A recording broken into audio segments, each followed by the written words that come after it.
am Sufia Khan from the Center for Peace and Spirituality. The generally held view among Muslims is that those who are not Muslims are Kafirs or unbelievers. Indeed, one justification for the violent jihad waged by Muslim extremists is that all those targeted by them are Kafirs, and by killing them and purifying the earth of them, they are carrying out a holy mission. But this is entirely a baseless supposition. Basically, the word kafir means a denier. It has never been used in the Quran to mean either an unbeliever or an infidel. So let us look into the context in which this word has been used in the Quran.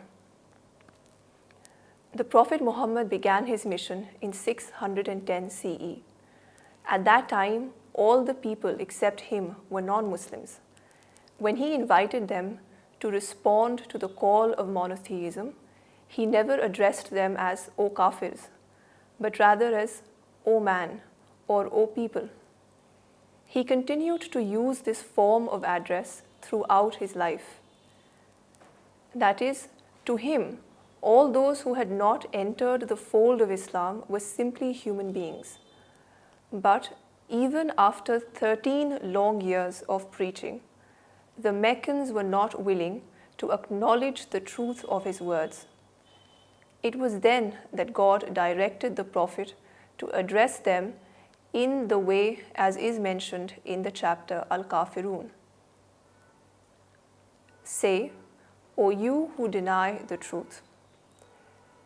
It is clear from this verse that the Prophet did not utter these words on his own, but was directed by God to do so. No one else except the deniers of Mecca were addressed in this manner in the Quran. For instance, at the beginning of chapter Ar-Rum in the Quran mentions the Romans who had temporarily been conquered by the Persians. The Romans at that time were Christians, but the verses do not say the Roman Kafirs who have been defeated, but simply the Romans who have been defeated.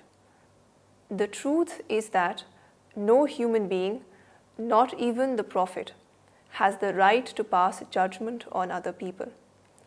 God alone has the prerogative to do so. The Prophet Muhammad has given us stern warning in this regard.